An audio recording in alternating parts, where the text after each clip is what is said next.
Good afternoon. If you just joined us, hi everybody. My name is Alicia Lehrer, and I'm the Executive Director of the Woonasquatucket River Watershed Council. Welcome to the Centredale Superfund Lunch and Learn Community Conversation. We're just going to give folks another 2 minutes to join us, and then we'll get started. Welcome to the session.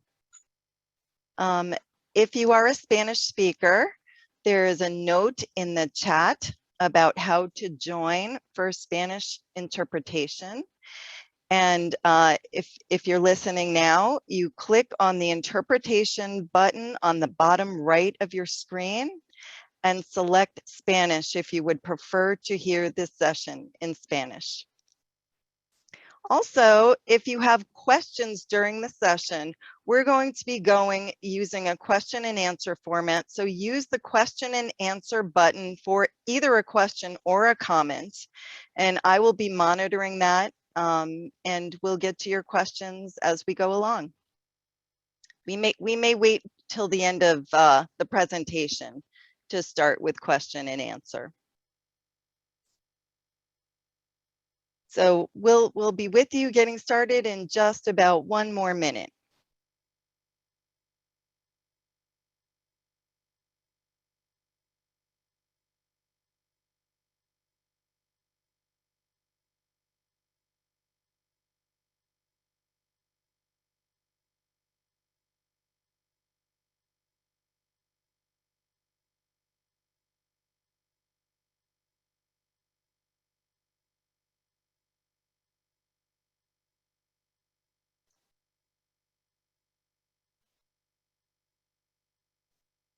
Okay, I think we're going to get started. Hello, everybody. My name is Alicia Lehrer, and I'm the Executive Director of the Woonasquatucket River Watershed Council. Welcome to the Centredale Superfund Site Community Conversation Lunch and Learn session.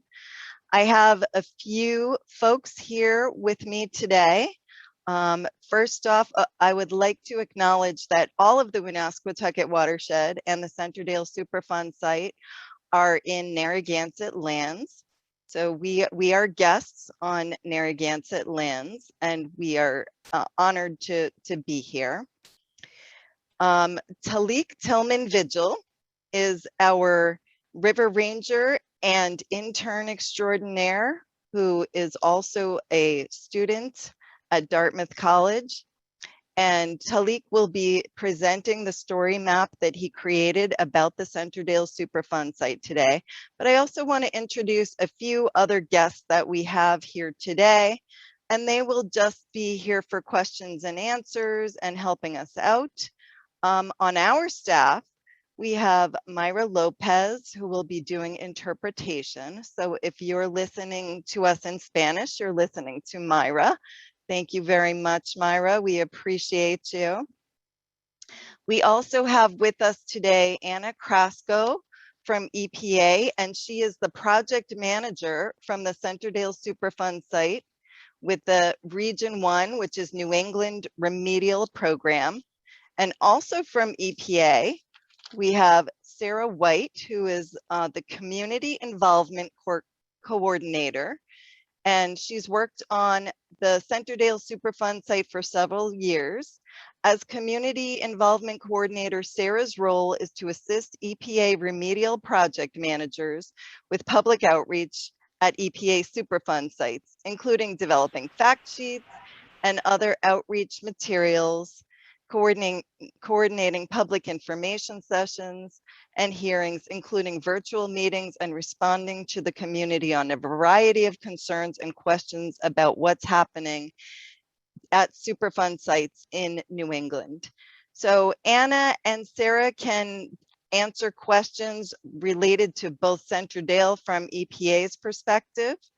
And then we also are lucky to have with us Dr. Michael Burns and Dr. Carolyn Putas, who are environmental health risk assessment toxicologists at the Rhode Island Department of Health.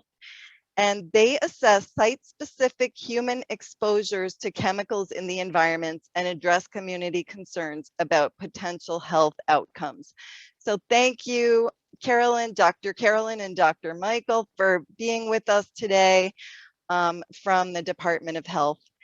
And now it is my pleasure to introduce Talik Tillman-Vigil, who has spent so much time putting together the presentation for today and their thoughtful ideas about what might be the result of this Centredale Superfund cleanup, and to engage us all in a conversation about what we would like to see after the cleanup is complete. So Talik, welcome and thank you so much for your hard work.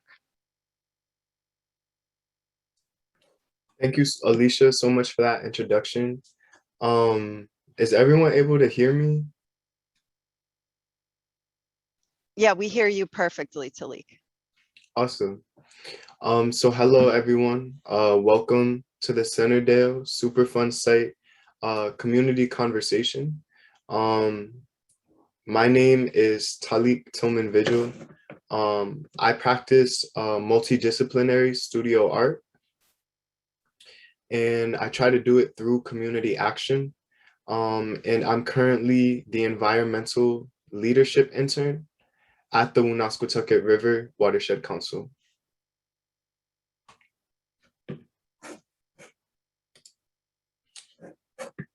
To begin our time today, we're going to start with a presentation of a story map. So I'll be telling a little bit of a story to inform everyone here today about the Centredale site specifically and about the work that the Woonasquatucket River has done with the site. If we can get that share screen up.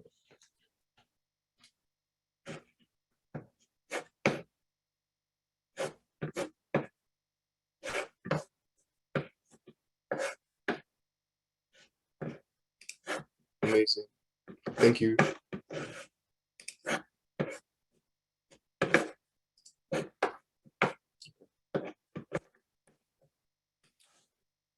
So you might be thinking, what is the Woonasquatucket River Watershed Council? If we scroll down in the story map, in order to introduce ourselves, the Woonasquatucket River Watershed Council is a nonprofit organization that's been working on revitalizing the Woonasquatucket River. If anyone doesn't know what the Woonasquatucket River is, think of downtown Providence, the long river that passes through, and then going towards the Oneyville area. Then we make our way through Manson, Oneyville, and then we start to go towards Johnston, North Smithfield. We have this beautiful natural body of water called the Woonasquatucket River.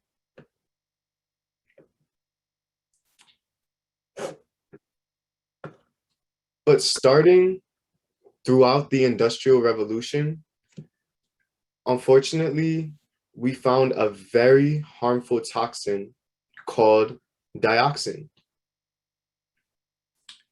And this toxin threatens life all along the river.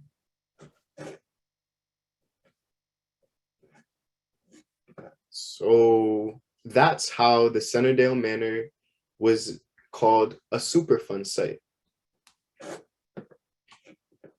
In order to know more about dioxin, we have to know about the Centredale Manor as a Superfund site.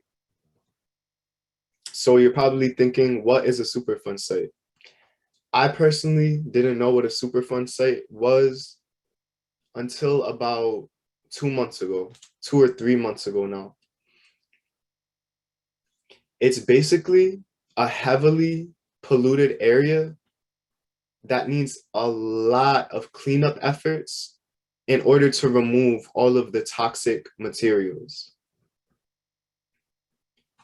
So Centredale Manor is currently a Superfund site, or Centredale, the Centredale Superfund site is currently being cleaned.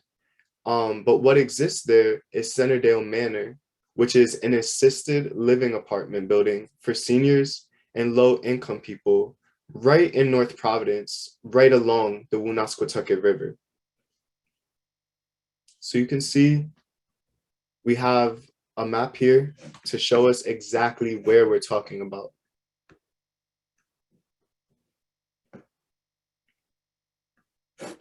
Awesome.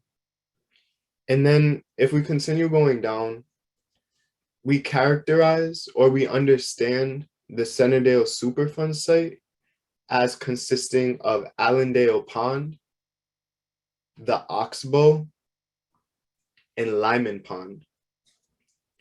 And we could see a nice little video of it right here.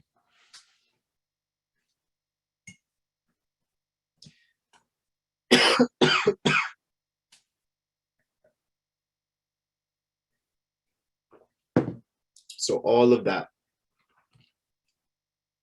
So today, although we are here virtually, I want us all to imagine this space, to imagine moving along the river wherever we find ourselves. So in this time, as we think about space, the space we're in right now, I want to ask everyone if you feel comfortable sharing, just sharing in the chat either the city you're from, the community you're from, or somewhere that you know that's along the Woonasquatucket River. And we'll take about like 30 seconds to type that in the chat.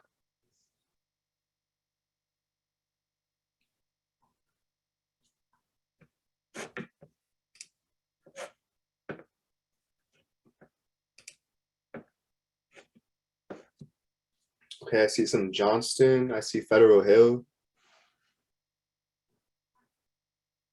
Oneyville. We have someone right along the river who walks along Allendale. I'm seeing the rising sun.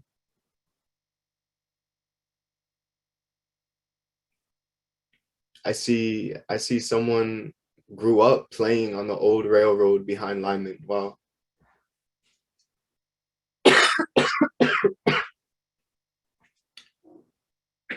Yes, someone is familiar with the shores of Allendale. Yes.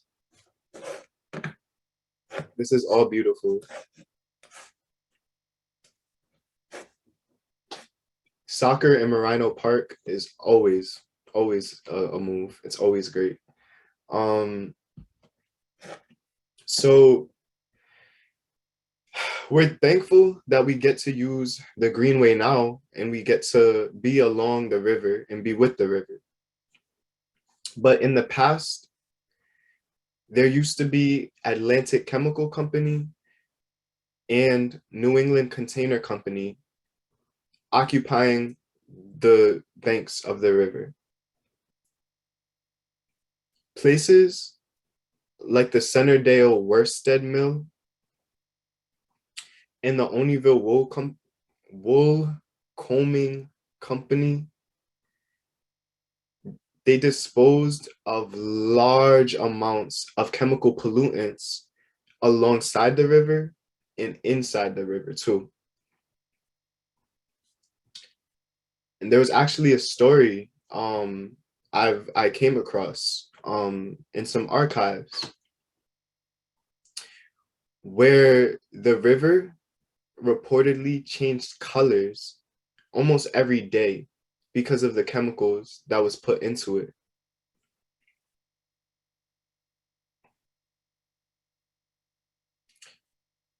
And it's some information also that Michael shared, that the Superfund also affects the Brook Village Apartments, which is also a senior, excuse me, a senior housing development right up the road from Centredale Manor. So now we have these low income and senior assisted living spaces where these companies used to dump large amounts of pollutants. Two pollutants that specifically we know of are 2378 TCD and a disinfectant called hexachlorophene.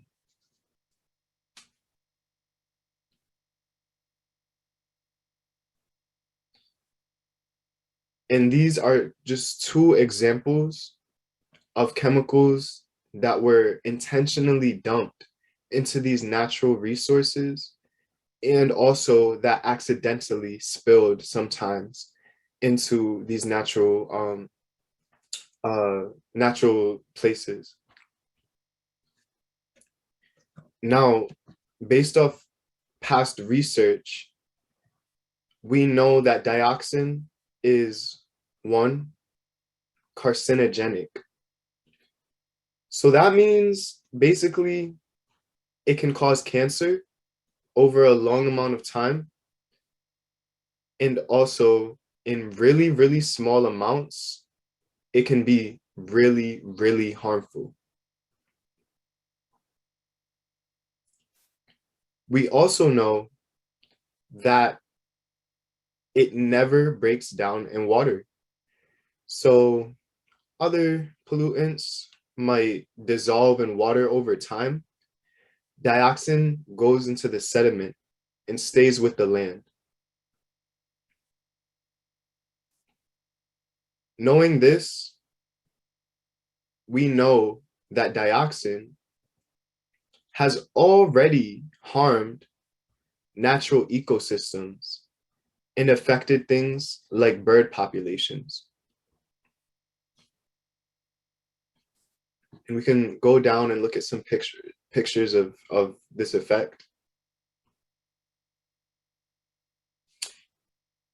So we have this long history. We have where we are now.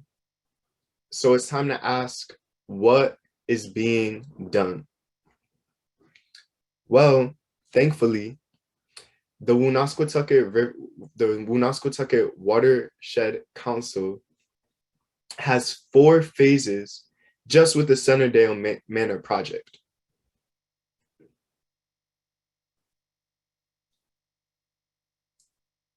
So we have our first phase, which is data collection. And we can move into the next part. So here at the Woonie, we'll do things like track the temperature of the river, different oxygen levels, different nitrogen or pH levels, collect land samples, collect water samples, and all of this happens with the help of the EPA in order to monitor the health of the river, the plants, and animals.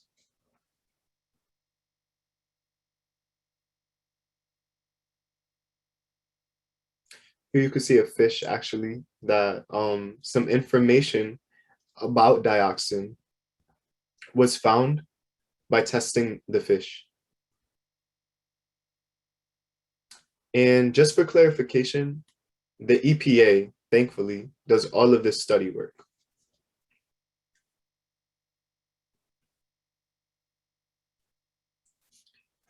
The second part that we have in our phases is remediation. It's a mouthful.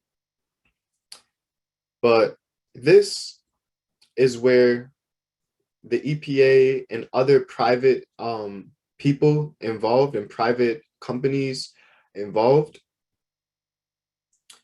excavate as much toxins as possible. So they take all of the toxins and they send them to a landfill. This happens right before the land is capped or covered so that none of the other harmful toxins deeper in the soil will come to the surface.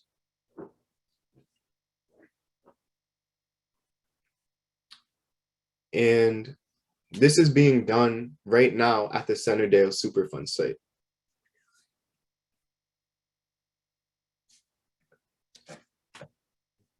The third phase is environmental restoration. Here, we'll work on bringing back indigenous plants and animals to restore the ecosystem. So I currently am a river ranger, and this is a part of what I do too on my everyday.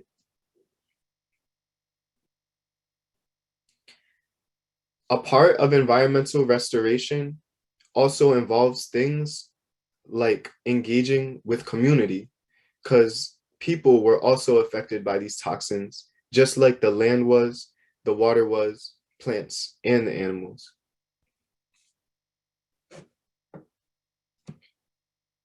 And our fourth and final phase is maintenance. So it's basically just cleaning and continuing to grow and build in order to sustain a safe and healthy environment for everyone.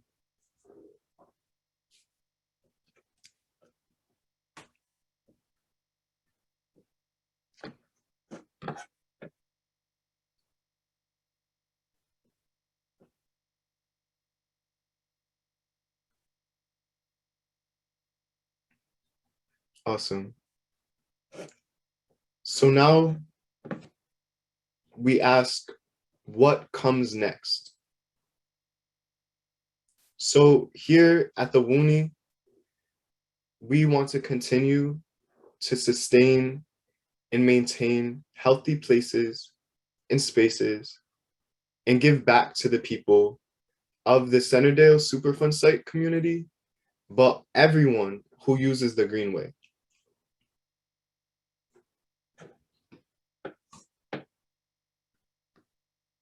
And this brings us to the next part of the presentation. So we can stop the share actually on this. Thank you so much.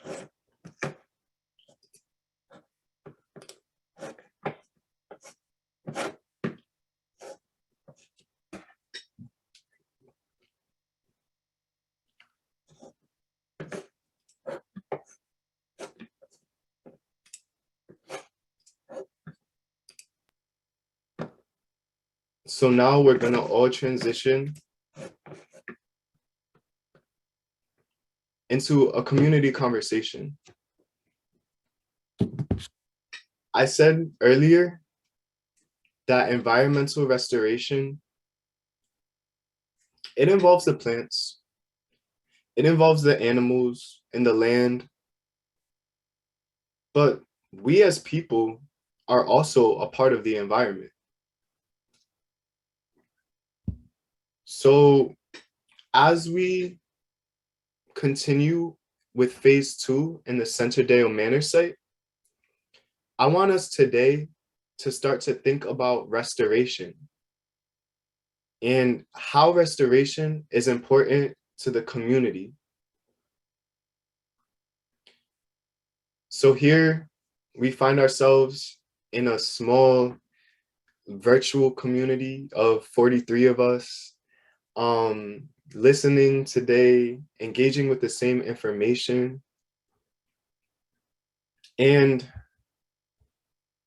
whether you are in the Centredale Manor part or like in the Oneyville area of the Greenway, we all share space and we all share land. That's just reality.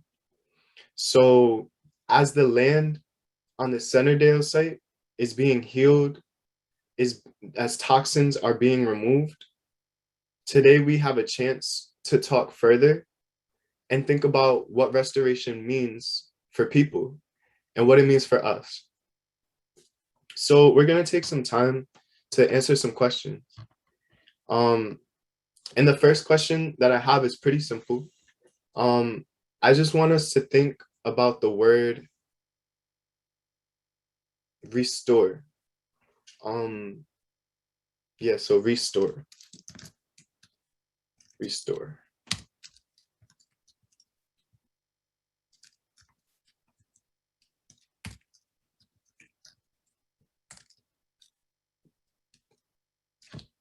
And all I'm going to ask is in one word or a couple words, type in the chat what restoration means to you to make sure we're all understanding the same. So for me, I could give an example. For me, restoration means healing.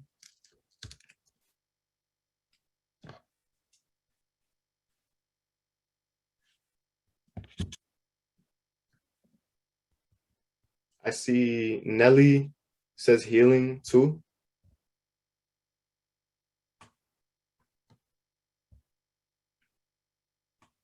We see a return to original glory. That's nice. No asphalt plant, no more active pollution. We see healing, natural resources with social aspects.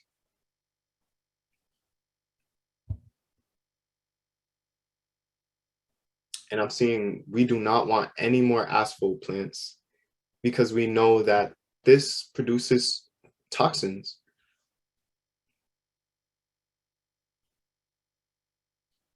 Ooh, yes, a life sustaining. Ooh, Barry, no fear of dangerous pollution. I like that one. No fear. Place for local wildlife to thrive. These are all amazing. Keep adding if you have any thought. You can go and add on. I'm gonna ask the next set of questions. And these ones, I want you to take some time to think about just a little bit more.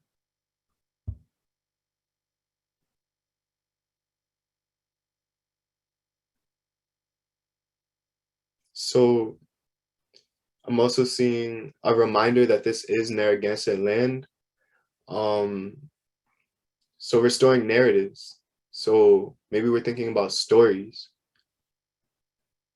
So seeing the information along the bike path and speaking up more stories and speaking up more narratives about what used to be here.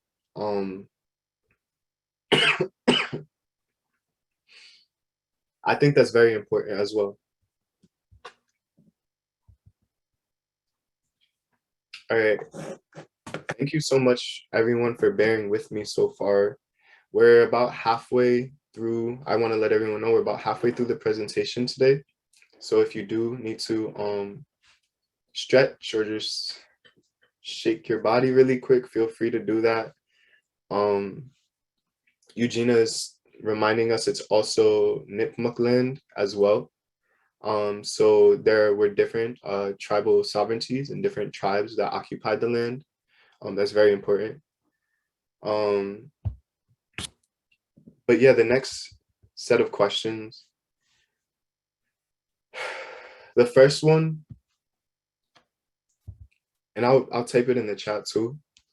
But so name anything that you dream of seeing along the streets when you walk or when you drive. So whenever you're driving, I know I drive through the Pleasant Valley Parkway area of the Greenway a lot. I walk through the Oneyville area of the Greenway a lot. So whenever you're walking or whenever you're driving, what do you want to see? Like, what do you dream of seeing? Like, it could be something maybe you've never seen in real life. So I'll go ahead and I will type the first question in the chat.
I see trees of green, red roses too. I see them bloom for me and you. And I think to myself,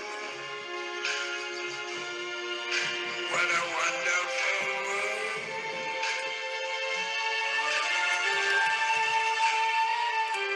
I see skies of blue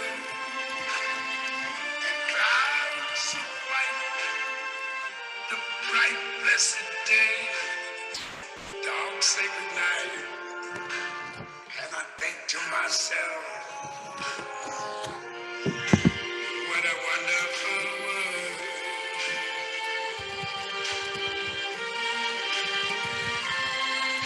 The colors of the rainbow, so pretty in the sky, are also on the. Okay, cool.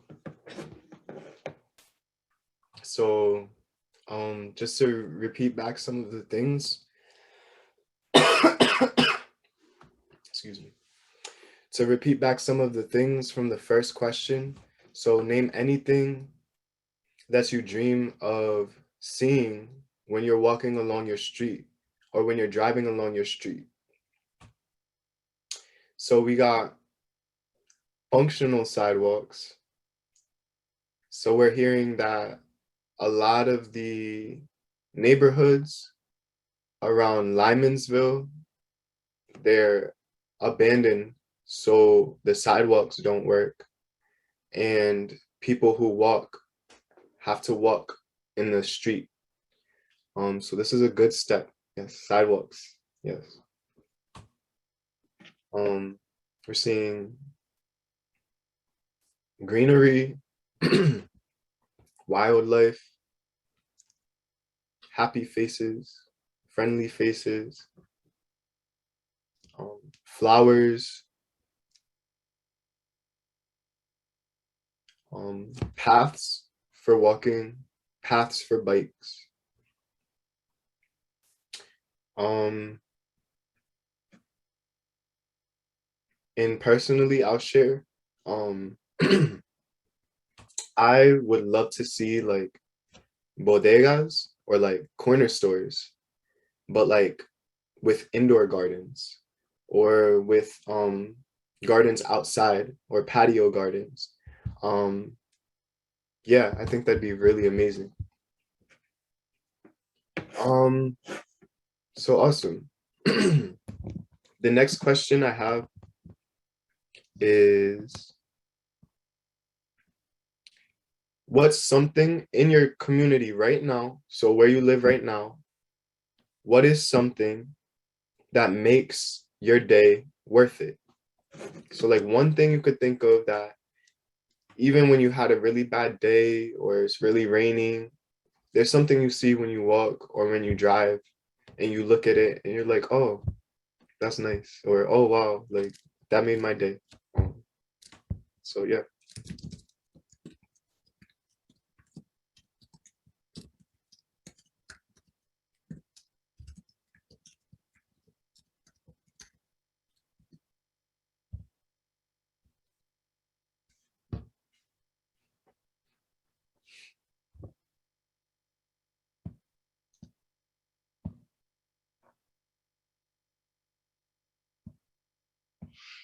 Yeah, so forget it.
Dreams that you dream of, dreams really do come true. Someday I wish upon a star, wake up where the clouds are far behind. Be where trouble melts like lemon drops, high above the chimney top. That's where you find me, oh, somewhere over the rainbow, bluebirds fly.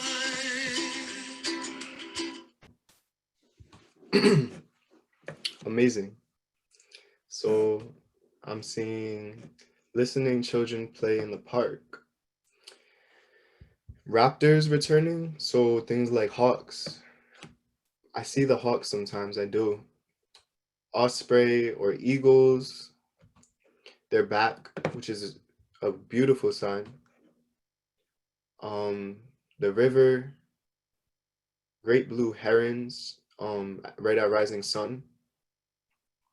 The library is so important.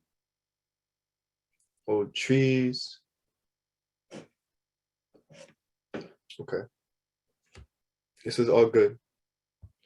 The last question that we have during this time is going to be, so if you're from the Centredale community, can you please, and you want to answer, just like type Centredale and then type your answer.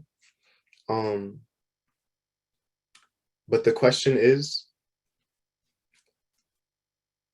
what is one thing that will always remind you of Centredale or your community?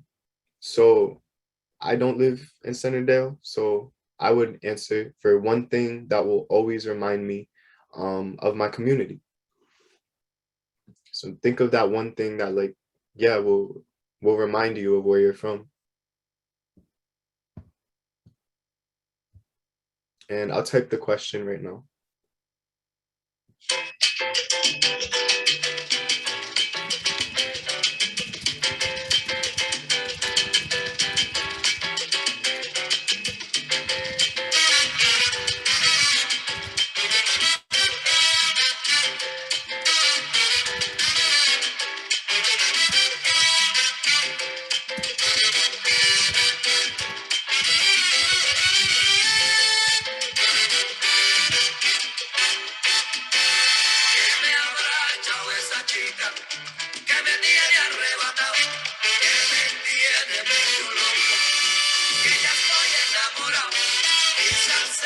Sus ojitos, o tal vez su caminado, o quizás esas cositas que en su casa ella me ha dado.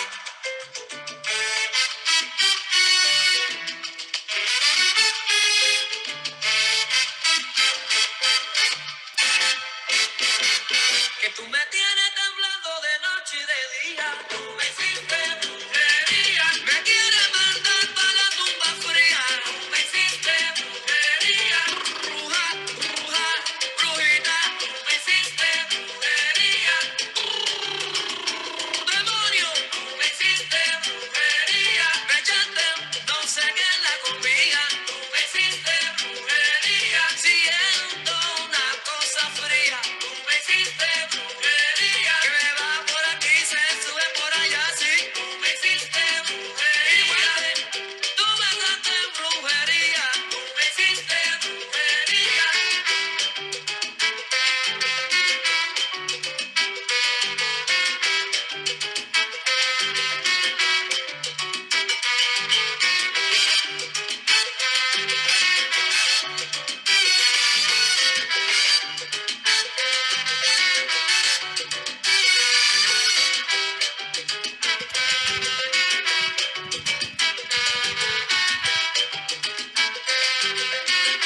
Okay, cool. So we got a little bit less answers for that one. Um, but so thinking about what's one thing that reminds you of your community, that will always remind you of community. I see the Woonasquatucket is one. So the river. We have buildings, um, loons, and mallards, so ducks. Antique car shows. Oh, that reminds me of flea markets. Um, and the town hall, historic houses too. Water activities in the summers. And then I'm gonna add flea market. Oh, and we have the railroad line too, the abandoned railroad line, um, that that came up as well. Yeah, so these are just some things that remind us of place and of location. And I wanted to have this conversation because you know there's been a lot of harm done in the past, not always because people wanted to be harmful. A lot of the harm that has been done is because of what people don't think about, um, or of what these companies, when they were dumping the chemicals, they were ignorant, and they didn't really think about the future. They thought about a future where they would just continue, and that's not reality, like people, we as community members, the decisions we make, the decisions that these companies make, we all know that they have long, long, long effects, and they have long histories too. So today I wanted to just take this time to think about, as the restoration process happens, and as the EPA is here with us, trying to make this site cleaner and safer, I wanted to think about the past while being in the present, and thinking about a safe and clean and healthy future. So all of this information will be received by the Woonasquatucket River Watershed Council, and also other stakeholders. And yeah, and will be used in thinking about how we move forward and how we heal. Um, with that, we have about a little bit less than 15 minutes left for our question and answer section. So thank you so much, everyone, for being with me in this presentation. And now we're going to open everything up for question and answers.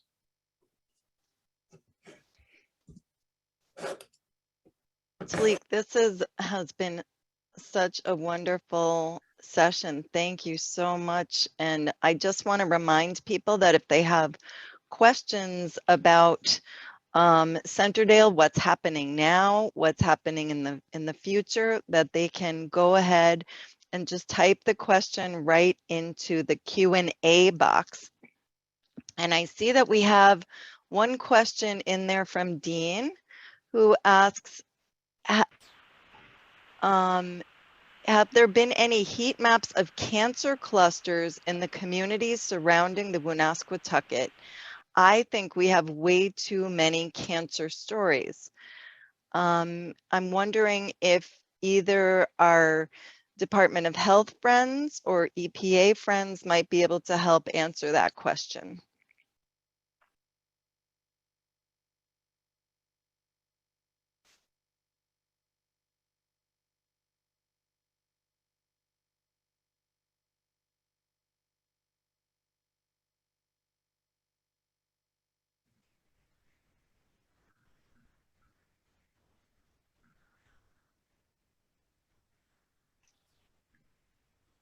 It looks like, I'm sorry about that. Looks like they're having trouble unmuting here, but Anna, looks like you were trying to unmute.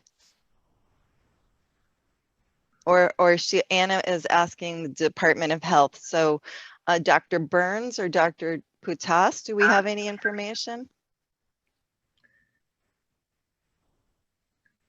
I'm trying to think. I haven't looked at any of the data recently. There's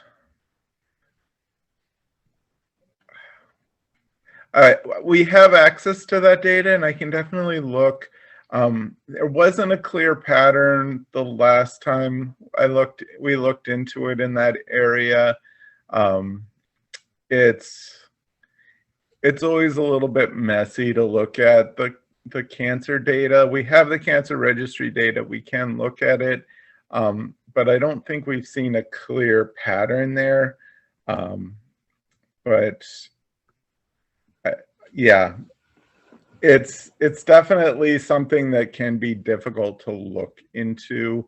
And so the fact that we don't see a clear pattern of higher rates of cancer in that neighborhood could be a result of a lot of factors. When you people move, and there's other things going on. So yeah, ultimately, I can certainly, we are working on trying to get better maps. So that just clarified that question, that looking at CDC maps, we have better maps that should be coming out soon. I know they're working with communications. Our cancer center, our cancer registrar, or the epidemiologist who works on the cancer registry, she's been working on putting together by census groups, and so they're smaller than the city but larger than kind of this. It's multiple pieces put together to give a little bit more focused areas. So it's smaller in Providence, and it's actually, she has to merge a couple to get to the same amount of people ultimately when you're dealing with the more rural areas. So we should have that soon, but we don't have that up yet. It should be in the next couple, I think in the next few months for sure, hopefully sooner than that. Thank you, Dr. Burns. There was an earlier question that I just wanted to share with folks in case they didn't see it. And the question was, will they replant trees where they were cut down near the manor along the river near the walking bridge? And I think that might be a good question for Anna or Sarah at EPA to answer. Yes, I think I can answer this. The trees have to be cut down because the land is going to be disturbed to remove contamination. So the soil under the trees, where the trees used to be, will be excavated, and then there will be replanting of shrubs and trees. And of course, it will take some time for them to grow back, but those banks of the river will be restored once contamination is removed. Thank you, Anna. That's great. So, just in case you didn't hear Anna, I know sometimes her mic is a little bit low. She said that once the trees are removed, they excavate the area under the trees, and then they will replace the trees and shrubs. But of course, be patient because it takes time for plants to regrow. Eugenia had a question. Will there be siltation curtains downstream as the sediments are removed from Allendale and Lyman Mill ponds? As forest is removed and storm events occur, how will erosion and the situation be controlled? And it looks like Anna would like to answer that one also. Anna, can you turn on your video? It looks like it's being controlled by someone else. Okay, that's fine. Go ahead. You can go ahead and answer. The host is controlling my video, so unfortunately, I cannot do that. right now. Yes, Virginia, siltation curtains are being used. In fact, there is one right now in use below Allendale Dam because there is some testing being done and sediment is being moved in the pond. So even for this activity, there is a siltation curtain, and certainly there will be siltation curtains when sediments are being removed from the bottom of the ponds to minimize disturbance of the water further downstream in the river. And of course, as water is being moved in the ponds, the erosion is going to be controlled and the turbidity in the water is being measured and is being looked at as we speak. Great, thank you, Anna.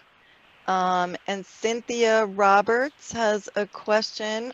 She is from North Smithfield, where she says in North Smithfield, they have 3 of the state's 13 or 14, she thinks, Superfund sites.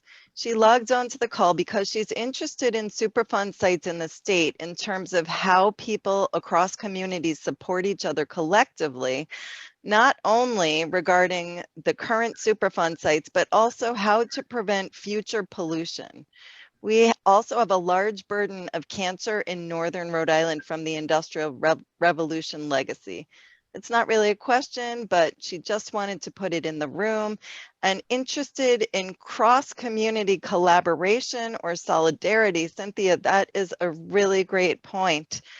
Does anybody, any of our experts want to speak up about coordinating across Superfund sites and across the community?